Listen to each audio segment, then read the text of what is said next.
조승사자 특검이 주말에도 내란범들을 탈탈 털고 있습니다. 특검팀은 신 전 총장과 이진동 전 대검 차장 등이 직권남용, 권리행사 방해, 직무유기 등 혐의로 고발된 사건을 최근 공수처에서 이첩받았습니다. 현재 굉장히 수사할 부분이 많은데 이첩을 받았다는 것은 아마도 조만간 검찰에 대해서 조승사자의 청구서가 날아갈 것 같습니다. 아주 잘하고 있는데 관련해 정치권에서는 사실 가장 기대하는 건 바로 김건희 특검입니다. 관련해 중요한 영상 보시고 이어가 보겠습니다. 이 모습을 보면 딱 박근혜 시절에 예. K스포츠재단, 미르스포츠재단 예. 똑같은 케이스입니다. 그 껍데기만 바뀐 거죠. 제3의 회사에 투자했느냐 아니면 새로운 재단을 예, 만들어서 했느냐 예. 이 차이만 있을 뿐이지 똑같은 구조로 예. 제3자 뇌물 예. 혹은 뭐 직접 뇌물일 수도 있겠지만 그 뇌물죄가 성립될 수 있는 이런 구조를 만들었던 것이죠. 경제 공동체의 가능성이 예. 높기 때문입니다. 예. 왜냐하면 김혜성 씨가 예. 어떤 사람이었냐면 김건희의 모친 장고증명서를 위조했던 사람이거든요. 예. 그러니까 이미 그때부터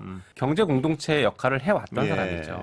다만 이제 특검도 보면 여러 가지 이제 우려들을 하고 있는 것 예. 같은데요. 예. 이번에 김혜성 씨에 대한 체포 영장도 법원에서 상당히 늦게 발부했습니다. 그렇습니다. 예. 처음에는 그 당일날 발부가 되지 않고 있으니까 이거 기각되는 거 아니냐, 법원이 눈치 보는 것 아니냐라는 여러 의혹들이 증폭이 됐거든요. 그러다가 뭐 오늘에서야 발부가 된 것 예. 같은데, 그리고 앞서서는 압수수색 영장도 한번 기각했던 적도 그렇습니다. 있죠. 예. 이런 것들을 보면 지금 그 김건희와 이 주변부에 대한 수사에 대해서 방해 예. 혹은 이것을 저지하기 위한 어떤 카르텔들이 있는 게 그런 아닐까라는 의심을 생각이 듭니다. 하시는군요. 예, 검은 카르텔이 공고하게 움직이고 있는 거 아닐까 싶어요. 왜냐하면 예.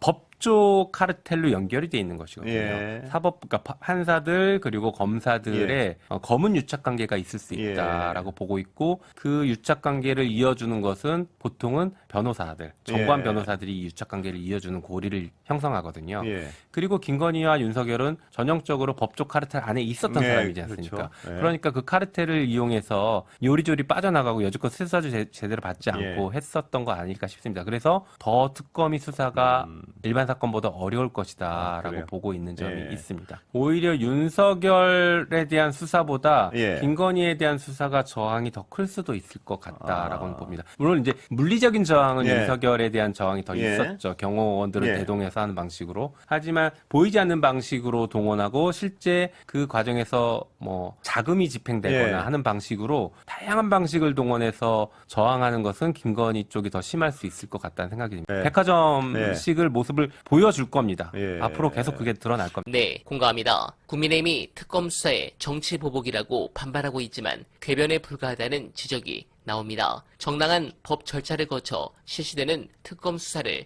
정치 보복이라고 규정하는 건 터무니없다는 얘기입니다. 현재 3대 특검은 윤상현, 임종득, 김성교, 국민의힘 의원 등에 대해 강제 수사에 착수한 상태고 향후 수사 대상은 더 늘어날 것으로 보입니다. 정치권에선 헌정 질서와 민주주의를 망가뜨린 범죄를 수사해 단죄하는 건 무너진 정의의 복원이라는 점에서 국민의힘의 주장은 악의적 프레임이라는 게 대체적인 반응입니다. 정치적 의도를 갖고 누군가를 표적 삼아 혐의가 나올 때까지 탈탈 터는 행위를 일반적으로 정치 보복이라고 규정하는데, 특검의 국민의힘 의원 수사를 정치 보복이라고 주장하는 건 억지에 가깝습니다. 이번 기회에 저들이 처참하게 무너지길 간절하게 바라며, 어날바는 오늘도 최선을 다하겠습니다. 여러분 고맙습니다.